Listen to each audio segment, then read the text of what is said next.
Hello friends, welcome back to our Perfect Learning Club. Today we are going to discuss about the transformation. Today is the second lecture of transformation. So आज इस class में हम transformation को अच्छी तरीके से समझने वाले हैं जैसे कि पहली क्लास हमारी पहला लेक्चर हो चुका है किसका, ट्रांसफॉर्मेशन का। तो ये हमारा सेकंड लेक्चर है, ठीक है। तो इस क्लास में आप अंत तक बने रहिए, कुछ अलग ही करने वाले हैं आज हम लोग, ठीक है। तो पहले समझते हैं हम पहला क्या है हमारा ट्रांसफॉर्मेशन। आपको हमने बताया कि राइट प्रोनाउंसिएशन इसका ट्रांसफॉर्मेशन होता है, ना कि transformation. Always keep in mind, okay. इसका मतलब है ट्रांसफॉर्मेशन ही हमारा किस लेक्चर है, सेकंड लेक्चर है, ठीक है। तो इसमें रूल फर्स्ट है, आज हम इसको समझाने वाले हैं आपको बहुत अच्छी तरीके से। पहले हम पढ़ते हैं इस चीज को। यदि subject non living, that's mean is निर्जीव, यदि सब्जेक्ट नॉन लिविंग निर्जीव हो या इट का प्रयोग हो, आई बात गई समझ में क्या कह रहा हूं मैं।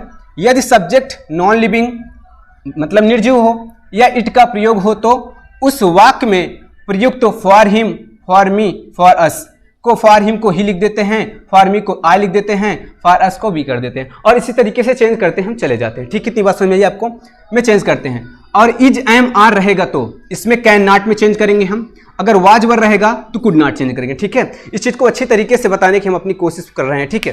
तो अब समझते हैं हम एग्जांपल के द्वारा कि इस चीज को कैसे हम समझें, ठीक है। पहला क्वेश्चन हम आपकी आंखों के सामने, पहला क्वेश्चन है the tree is too high for me to climb. इतनी बात आपको समझ में आ रही है। पहला क्वेश्चन हमारे एग्जांपल में पहला क्वेश्चन है the tree is too high for me to climb. पहली बात, this is a non living. क्या है ये, नॉन लिविंग। ट्री लिविंग भी माना जाता है, नॉन लिविंग भी माना जाता है, ठीक है। इसमें कोई आप डिफरेंस ना होना, ठीक है। ट्री इसमें आपको कैसे हम करेंगे, ठीक है। तो अच्छी तरीके से हम बताने वाले हैं। पहला क्वेश्चन यहाँ पे है, अब इसको टू को क्या यूज करेंगे हम, टू को रिमूव करेंगे और लगाएंगे क्या, सो। तो यहाँ पे आगे लिख देता हूँ मैं रिमूवल टू, नहीं तो आप समझ नहीं पाएंगे, रिमूव टू, ठीक है। इतनी बात आपको समझ में आए, ठीक है। तो the tree is too high for me to climb, आई बात की समझ में। अब बता रहा हूं, द ट्री इज, टू को चेंज करेंगे हम सो में, हाई का हाई लिख देंगे, फॉर। अब फॉर मी को हम दैट लाके, फॉर मी का ऑब्जेक्टिव क्या, सब्जेक्टिव केस क्या होता है, नॉमिनेटिव केस आई होता है, तो हम आई को लिखेंगे, ठीक है। और दैट को कनेक्टिव है, ठीक है। उसके बाद कांट किस टेंस में है दोस्तों, ये इज मतलब प्रेजेंट टेंस में है। अब प्रेजेंट टेंस में है दोस्तों, इसको कैसे यूज करेंगे हम, कांट का यूज करेंगे। तो हम यहाँ पे लिखे हैं आई कांट क्लाइंब इट। समझ में आ रही बात अच्छी तरीके से। दूसरा एग्जांपल आप देखिए, सेकंड एग्जांपल है the passage was too difficult for him to understand. इतनी बात समझ में आई। इसको हम समझाते हैं। देखो द पैसेज ये भी क्या है, नॉन लिविंग है मतलब निर्जीव है। अब यहाँ पे वाज है, कौन सा टेंस है दोस्तों, पास्ट टेंस है। और टू डिफिकल्ट, टू हियर, और टू हियर इज क्या है, ये क्या है, जिसमें निगेटिव मीनिंग है, फॉर हिम टू अंडरस्टैंड। अब फॉर हिम है दोस्तों, यहाँ क्या हो जाएगा दोस्तों, फॉर हिम का ही हो जाएगा। मैंने आपको बताया दैट के साथ जुड़ जाएगा, ठीक है। हम समझते हैं यहाँ पे। अब हो जाएगा द पैसेज, हेल्पिंग वर्ब को ऐसे लिख देंगे, वाज टू है, टू को हटाएंगे तो यहाँ पे सो लगाएंगे। डिफिकल्ट, डिफिकल्ट रहेगा। फॉर हिम को कनेक्टिविटी करेंगे, दैट लगाएंगे। और फॉर हिम को, हिम का ये ऑब्जेक्टिव केस को मिलेंगे, सब्जेक्टिव केस, तो ही आया। और ये किस टेंस में था दोस्तों, पास्ट टेंस में था, इसलिए हम कुड नॉट का यूज करेंगे। हमने आपको यही मेंशन कर दिया है, बता दिया गया, ठीक है। अब यहाँ पे कुड नॉट अंडरस्टैंड, ठीक, could not understand it. It भी करोगे तो ठीक रहेगा, बट कोई दिक्कत है, इट लिख लो, ठीक है। अब समझ में बात। तो हमारा जो पहला था, यदि सब्जेक्ट नॉन लिविंग हो या इट का प्रयोग हो तो उसको हम कैसे प्रकार करते हैं, इस प्रकार करते हैं, हम आपको बता दिए हैं। अब सेकंड पॉइंट जो आता है, हम आपको अच्छी तरीके से समझाने की कोशिश करते हैं। तो दूसरा जो पॉइंट है हमारा दोस्तों है रूल सेकंड। क्या है rule second, this is the very important rule. ये जो रूल आज फर्स्ट हुआ, कंप्लीट हुआ, ये बहुत ही इंपॉर्टेंट रूल है। और इसमें भी आज कुछ अधूरी बातें हैं जो कि हम उसमें समझें, किसमें हम टू का दो प्रयोग पढ़ते हैं ना, पहला प्रयोग पढ़ रहे हैं, तो इसमें हम समझ रहे हैं। अब टू का जो सेकंड है उसमें हम पूरी तरीके से इसको समझा देंगे, ठीक है। तो इसमें हमारा है, यदि वाक्य पैसिव वॉइस में हो तो बदला हुआ वाक्य भी पैसिव वॉइस में लिखा जाता है, जो कि बहुत ही इंपॉर्टेंट है। हम ट्रांसफॉर्मेशन को चेंज करते रहते हैं, वहां पे रिमूवल टू क्वेश्चन रहता है। हम सोचते हैं कि ट्रांसफॉर्मेशन वहां पे बी का कोई कंसर्न नहीं होता, ठीक है, पैसिव का, लेकिन हम इस चीज को अच्छी तरीके से समझने वाले हैं। तो पहला यहाँ पे है क्वेश्चन, ये बहुत ही इंपॉर्टेंट एक तरीके से, the house is too costly to be purchased. समझ में आई बात। इसकी हिंदी बता दे, काफी बच्चों की हिंदी भी दिक्कत होती है। The house is too costly, कि क्या करना, घर इतना मतलब कहने का मतलब क्या है, महंगा है, कॉस्टली टू बी परचेज, खरीदना नहीं जा सकता, कह सकते हो, जरूरत से भी अधिक महंगा है। कहने मतलब टू का मतलब क्या होता है, जरूरत से अधिक। आप यहाँ पे अगर भी का सेंस लगा रहे हैं, दैट्स यू आर रॉन्ग, समझे। यहाँ पे हमको भी का सेंस नहीं लगाना, क्या लगाना है सेंस हमको, जरूरत से भी अधिक। आई थिंक आप समझ रहे हैं। चलिए, the house is too costly to be purchased, ठीक है। तो हम इसको चेंज करते हैं, सेम वही फंडा है, कुछ भी चेंज नहीं करना है दोस्तों। अब इतना समझ लीजिए, ये पैसिव में है, आपको पता होना चाहिए बी जब भी आए, थर्ड फॉर्म आ जाए, आप समझ जाइए पैसिव है। जब भी helping verb is am are के साथ, वाज वर्ब के साथ क्या है बताओ, थर्ड फॉर्म आए तो आप समझ जाओ सेंटेंस किसमें है, पैसिव में है दोस्तों। तो कहने का मतलब ये यहाँ पे क्या है, परचेज्ड, परचेज है ना, बी है, बी फॉर्म के बाद थर्ड फॉर्म है, तो यहाँ पे परचेज है थर्ड फॉर्म। ओके, तो कहने मतलब ये पैसिव में हम समझ गए। और ऊपर लिखा क्या गया है दोस्तों, यदि वाक्य पैसिव वॉइस में हो तो बदला हुआ वाक्य भी पैसिव वॉइस में लिखा जाता है। ये रिमूवल टू का क्वेश्चन है मेरे दोस्तों, बहुत ही इंपॉर्टेंट है आपके लिए। ठीक, तो रिमूवल टू का क्वेश्चन है, तो हम इसको रिमूव करते हैं, समझते हैं। तो कहने मतलब बात वही है, बट कहने का मतलब यहाँ पे बी है, इसका दूसरा केस है, तो वही बताते हैं।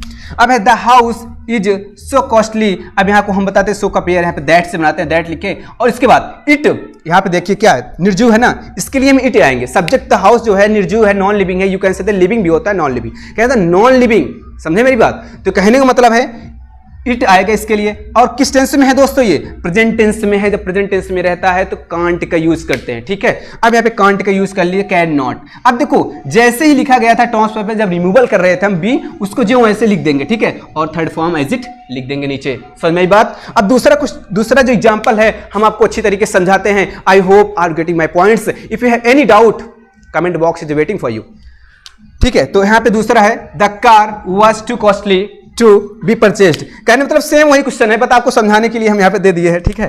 तो कहने मतलब the car was too costly to be purchased. तो यहाँ पे कुछ भी करना नहीं का है कि ये देखो, इसमें आपको कुछ मैंने अलग किया है, कुछ चेंज नहीं किया, बस इतना किया है मैंने कि वहाँ पे इज हेल्पिंग वर्ब थी तो यहाँ पे वाज कर दिया, बाकी कुछ ज्यादा चेंज नहीं किया कि आपको समझ में आ जाए अच्छी तरीके से। मेरा पढ़ाने मतलब तभी हुआ जब आपको बातें समझ में आ जाए, ठीक है। तो कहने का मतलब है, फिर समझ रहे हैं हम, the car was too costly to be purchased, ठीक है, इस चीज को समझते हैं। तो यहाँ पे क्या है दोस्तों, द कार एज इट लिख देंगे, वाज को ऐसे लिख देंगे, टू को रिमूव करेंगे, सो लगाएंगे दोस्तों, कॉस्टली है, कॉस्टली एज इट लिख देंगे, टू को हटाएंगे, यहाँ पे दैट लगाएंगे, रिमूव करेंगे, ठीक है। ये कनेक्टिविटी है टू का पेयर। आपको एक बात बता दूं, यहाँ पे एक और अच्छी तरीके से बात समझ लो आप, बहुत ही इंपॉर्टेंट है आपके लिए। जब भी टू आता है तो कंजक्शन के लिए उसका जो पेयर बनता है वो टू से ही बनता है, ठीक है। जैसे नॉट ओनली बट आल्सो, ऐसे तरीके से ये भी इसका पेयर हमेशा टू से ही बनता है, ठीक है। तो कहने का मतलब है कि कॉस्टली आया, दैट लगाया। अब यहाँ पे सब्जेक्ट क्या है दोस्तों, द कार है, that's non living things, that use that it, ठीक है। अब ये किस टेंस में है दोस्तों, पास्ट में हम देख सकते हैं। अब पास्ट में है तो कुड नॉट का यूज करेंगे, एज इट लिख देंगे, थर्ड फॉर्म में भी थर्ड फॉर्म में ही चिपका देंगे, ठीक है। इतनी बात समझाइए आपको। मैं ये बता रहा हूं कि जब भी कैसे समझेंगे हम ये पास्ट में, कैसे समझेंगे पैसे में, is am are helping verb हो और उसके बाद थर्ड फॉर्म आ जाए, क्या चीज रहेगा, वो रहेगा हमारा पैसिव में। और जब भी ये बी लिखा रहे, इतना आप इसको पहचान लो, जब भी रहेगा इसके बाद थर्ड फॉर्म का यूज हुआ रहेगा, समझ जाना ये पैसिव वॉइस में है, ठीक है। इतनी बात समझ आई। तो कहने मतलब हमारा जो दो रूल था ये आज समाप्त हुआ, तीसरे रूल पे हम चलते हैं, ठीक है। हाँ तो दोस्तों ये हमारा तीसरा रूल है। दो रूल हम बहुत अच्छी तरीके से समझ चुके हैं और तीसरे रूल को भी बहुत अच्छी तरीके से समझेंगे। ये आपका जितना अभी पढ़ाया गया सबसे बेस्ट रूल है ये, इसको अच्छी तरीके से समझते हैं, इसको 2 या 3 रूप में समझते हैं, ठीक है। तो समझते हैं इसको अच्छी तरीके से। हमने आपको यहाँ पे एग्जाम्पल लिख दिया गया है, उसके थ्रू हम समझा देंगे आपको बहुत अच्छी तरीके से। एग्जाम्पल है the book is too difficult to read. इसमें रिमूवल टू का क्वेश्चन है, आप समझ में आ रहे हैं क्योंकि ट्रांसफॉर्मेशन चल रहा है तो आप खुद समझ रहे हैं, ठीक है। इसमें हम चेंज करते हैं, टू को जो चेंज करते हैं सो में करते हैं दोस्तों, और यहाँ पे कनेक्टिविटी जो लगाते हैं दैट एज इट आप जानते ही हैं। लेकिन यहाँ पे एक चीज बदलाव हुआ है, एक क्या दो, बहुत अच्छी तरीके से। यहाँ पे नो वन करेंगे, नो वन करेंगे क्योंकि देखो कहने मतलब इसकी मीनिंग निकालो, the book is too difficult to read, मतलब किताब पढ़ने में बहुत ही मुश्किल है, मतलब कहने the book is too difficult to read, किताब जरूरत से भी ज्यादा क्या है, कठिन है पढ़ने के लिए, समझे मेरी बात। तो कहने का मतलब है नो वन, कहने मतलब यहाँ पे नो वन, कोई भी नहीं पढ़ सकता, कहने मतलब नो वन हुआ। कैन, कैन के यूज कब करते हैं दोस्तों, जब यहाँ पे क्या अभी आपको मैंने बताया लेकिन लिखना चाहता हूं क्योंकि आपको अच्छी तरीके से समझाना मेरा काम है। इज एम आर ये रहेगा अगर एक्सिलरी वर्ब सब्जेक्ट के बाद तो कैन का यूज करेंगे दोस्तों। अगर रहेगा वाज और वर रहेगा तो दोस्तों हम कुड का यूज करते हैं। किसका यूज करते हैं, कुड का। मैंने आपको पहले दो रूल जो बताया उसमें ही बता दिया, लेकिन मैं यहाँ पे बताना उचित समझता हूँ। तो नो वन यहाँ हुआ और कैन या कुड डिपेंड करता है हम हेल्पिंग वर्ब पे, मतलब एक्सिलरी वर्ब पे, उसके बाद वर्ब की फर्स्ट फॉर्म और इट। इतनी बात समझ में आई को। अब इसके बाद समझते हैं दूसरा जो तरीका है इसका, और आप दोनों तरीके से कर सकते हो इस चीज को, ठीक है। दैट लगाओ कि आप वन लिखोगे, देखो नो वन में ये नो जो है दोस्तों निगेटिव मीनिंग देता है, आप कंफ्यूज ना होना कि यहाँ पे क्या डिफरेंस हुआ, वन ही वन। तो कहने का मतलब दोस्तों नो, नो कहने का मतलब है निगेटिव है, नो, नो वन कोई नहीं, समझे। अब देखो नो वन कैन कुड, यहाँ पे निगेटिव है इसलिए नॉट का प्रयोग नहीं हुआ है, लेकिन वन पॉजिटिव सेंस देता है दोस्तों, तो पॉजिटिव के लिए यूज होगा कैन या कुड, उसके बाद नॉट और वर्ब फॉर्म फर्स्ट फॉर्म, उसके बाद इट का प्रयोग कर देंगे दोस्तों। इतनी बात आपको समझ में आई। और इसमें एक ही बात और अच्छी तरीके से लिखा गया है, क्योंकि कभी कभी क्वेश्चन इस प्रकार दे देता है तो बच्चे कंफ्यूज हो जाते हैं कि कैसे इस चीज़ को करें। लेकिन इस क्लास को देखने के बाद आपको ये गलती नहीं कर पाएंगे आप। सेंटेंस का सब्जेक्ट यदि निर्जीव हो तो अगला क्लास पैसिव वॉइस में लिखा जाता है। ये बात जो है, ये बात बहुत ही इंपॉर्टेंट है, समझे मेरी बात। क्या इसमें हम बोले, सेंटेंस का सब्जेक्ट यदि निर्जीव हो, नॉन लिविंग हो, तो अगला क्लास जो होगा दोस्तों वो लिखा जाएगा हमारा पैसिव वॉइस में लिखा जाएगा। आपको हम 3 तरीके से इस चीज को बताते हैं। आप अगर 1 तरीके से पढ़े हैं, 2 तरीके से पढ़े हैं और 3 तरीके से पढ़े हैं तो बहुत अच्छी बात है, आप पढ़ लीजिए, आपका रिवीजन हो जाएगा। लेकिन मोस्ट ऑफ स्टूडेंट होंगे जो नहीं जानते होंगे, उनके लिए बहुत ही बेनिफिशियल, बहुत ही मैग्निफिसेंट रूल है, ठीक है। हम समझते हैं इस पे। अभी क्वेश्चन था हमारा दोस्तों, ऊपर लिख दिया गया है, तो मैं इसको समझा दूं 3 तरीकों से। The book is too difficult to read. अब इसको हम पैसिव के अनुसार करते हैं, क्योंकि पैसिव भी आता है, पैसिव के अकॉर्डिंग आ जाता है तो हम नहीं कर पाते, क्योंकि हमारा दिमाग सिर्फ ट्रांसफॉर्मेशन में ही रहता है तो हम नहीं कर पाते। लेकिन पैसिव की तरीके से करेंगे। The book is so, the book is, too को दोस्तों हटाएंगे तो यहाँ पे सो लगाएंगे। डिफिकल्ट एज इट रखा जाएगा। इट मैंने बुलाया था, यहाँ पे इट आएगा। सॉरी, यहाँ पे मैंने दैट नहीं लगाया, दैट को लगा दूं, that it can not be read it. समझे मेरी बात। इट सब्जेक्ट क्या है दोस्तों, नॉन लिविंग है, उसके लिए इट आया है। यहाँ पे दैट मैं फॉरगेट हो गया था, तो यहाँ पे दैट रहेगा, ठीक है। डिफिकल्ट के बाद दैट रहेगा दोस्तों। आप it can not be read it. अब दोस्तों समझिए आप, यहाँ पे क्या है, इज। यहाँ पे क्या था दोस्तों, इज है, इसलिए यहाँ पे कैन होगा। अगर वाज होता दोस्तों तो कुड होता। आप अच्छी तरीके से समझ रहे हैं, ठीक है। It can not be read it, कि पढ़ी नहीं जा सकती। इसकी हिंदी बता दे। The book is so difficult that it can not be read it. किताब इतनी कठिन है कि वह पढ़ी नहीं जा सकती। It can not be read it. दोस्तों ये थर्ड फॉर्म ही है, सेकेंड फॉर्म फर्स्ट फॉर्म नहीं है। आप क्योंकि इसका तीनों फॉर्म ऐसे ही चलता है तो आप कंफ्यूजन नहीं। बट आपको अभी ऊपर ही मैंने बताया था इसके पहले एग्जांपल में कि वर्ब बी के बाद जब भी कोई आएगा थर्ड फॉर्म आएगा। समझे मेरी बात। चलिए अब समझते हैं इसको दूसरे तरीके से। ये हमारा पैसिव के तरीकों से था, ये बहुत ही अच्छा, बहुत ही मैग्निफिसेंट था। अब दूसरा समझते हैं हम दोस्तों। The book is so difficult, कुछ भी नहीं करना, टू के हटा के डिफिकल्ट को सो करना है। डिफिकल्ट दैट लगाना है कनेक्टिविटी के लिए। और यहाँ पे नो वन क्या है दोस्तों, no one can read it. हमने आपको बताया था नो क्या देता है, नेगेटिव मीनिंग देता है दोस्तों। तो नेगेटिव मीनिंग देता है दोस्तों, तो यहाँ पे किसकी जरूरत नहीं है हमको यहाँ पे नॉट की जरूरत नहीं है। इतना ध्यान रखना आप, no one can read it, इतनी बात आपको हम समझ में आ गई होगी, ठीक है। तो अब तीसरा जो है समझते हैं। हमने एक क्वेश्चन को आपको 3 तरीकों से करके दिखाया। कोई भी तरीका आप रख लीजिए अपने माइंड में, दैट यू ऑलवेज कहने मतलब। उसके बाद the book is so difficult, the book is so difficult, यहाँ पे टू था, सो किया। डिफिकल्ट एज इट लिख देंगे, इट के लगाएंगे कनेक्टिविटी यहाँ पे, सॉरी यहाँ पे डिफिकल्ट इट, हाँ से। तो कहने मतलब है can that no one can read it. समझे मेरी बात। ये बहुत ही इंपॉर्टेंट यहाँ भी है, देखो the book is too difficult that no one can read it. Sorry यहाँ पे 1 था, इसमें इट नहीं था, इट होता तो लिख देते वैसे। दैट है ना। अब दैट यहाँ पे सब्जेक्ट हमको 1 है, क्या है सब्जेक्ट 1 है। कैन नॉट कैसे हुआ दोस्तों, यहाँ पे इज हेल्पिंग था इसलिए हुआ। और 1 क्यों हुआ, हमने आपको बताया जबकि नो वन करेंगे तो नॉट का प्रयोग नहीं करेंगे, लेकिन 1 का यूज करेंगे तो नॉट का प्रयोग करेंगे उसके हेल्पिंग वर्ब के बाद। कहने मतलब यहाँ मोडाल कैन है, कैन हमारी मोडाल्स होती है, ठीक है। इसके बाद हम करेंगे, ठीक है। तो कहने मतलब ये जो हमारा ट्रांसफॉर्मेशन का जो तीसरा रूल था बहुत ही इंपॉर्टेंट है। एक बार और से रिकॉल कर दे रहा हूँ, बाकी आप अच्छे तरीके से इसको समझ लेना, ठीक है। कहने मतलब ये आप समझ रहे हैं, हेल्पिंग वर्ब जब इज एम आर रहेगा तो कैन का यूज होगा, इतनी समझ रहे हैं। वाज वर्ब रहेगा दोस्तों कुड होगा, और इसके बाद नेगेटिव मतलब नॉट में होगा, कैन नॉट कुड नॉट, ठीक है। इसके बाद दोस्तों क्या रहेगा, जो हमारा टू होता है इसको सो जो होता है, ये टू जो होता है इसको सो में चेंज करते हैं, ठीक है। उसके बाद जो कनेक्टिविटी टू है इसको हम दैट में लिखते हैं। और इसके बाद क्योंकि ये ट्रांसफॉर्मेशन में 3 ये जो इंपॉर्टेंट लिखे गए हैं सबसे अलग है, ठीक है। तो इनके बाद क्या होगा, अगर नन लिखेंगे, नो वन लिख रहे हैं तो नो आपको निगेटिव मीनिंग देता है, इतनी बात समझ में आनी चाहिए।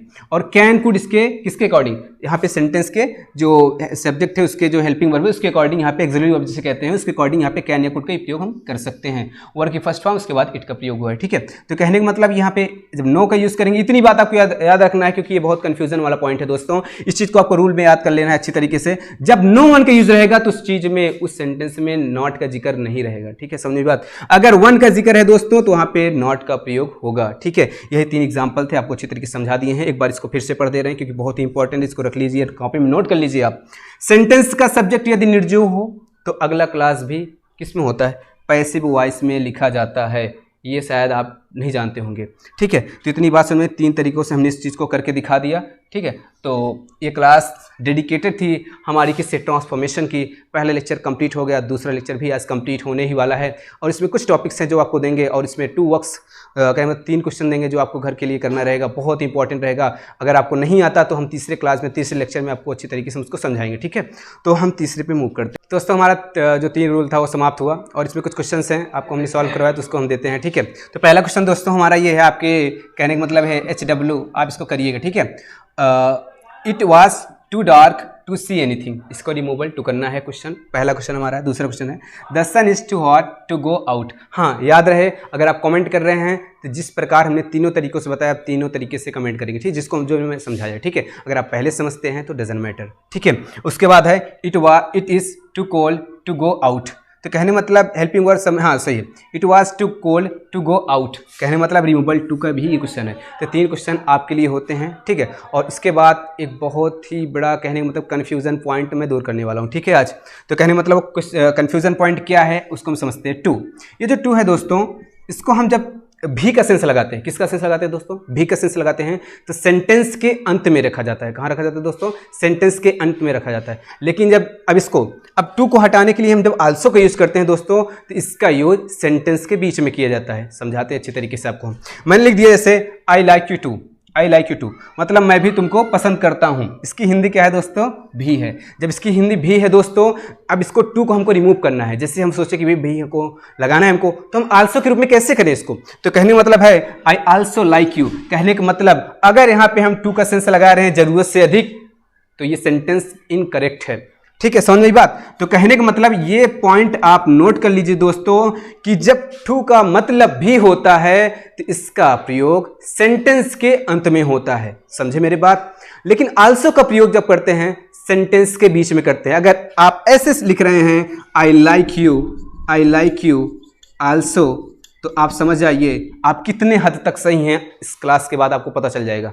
तो कहने का मतलब है आई लाइक यू आल्सो इनकरेक्ट है, टोटली इनकरेक्ट है दोस्तों। हम क्या बता रहे हैं आपको, टू का मतलब इसका प्रयोग सेंटेंस के अंत में करते हैं। समझ में बात। आई लाइक यू टू, ये हमारा एक सेंटेंस है और यहाँ पे टू एकदम एंड में यूज किया है। लेकिन जो आल्सो है दोस्तों, इसका यूज सेंटेंस के बीच में करते हैं दोस्तों, इसलिए I also like you.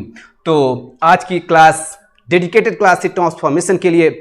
I try to do the level best for telling you. I hope that all of you getting my points. If you have any problem, you have any doubt, you can comment in comment box. Okay. So comment box, why you create the comment box? Do you know? That's for your comment. What is your mind? What's going on your mind? Okay. So I'm telling you that ये जो दूसरा lecture था आज हमारा किसका, transformation का, ये पूरी तरीके से कंप्लीट हुआ। अब तीसरा जो लेक्चर होगा उसमें जो आपके एक्सेप्शंस आते हैं, जो आपके क्वेश्चंस आते हैं, उसको सॉल्व कराया जाएगा। ठीक है, तो thanks for watching video. Keep sharing, keep supporting.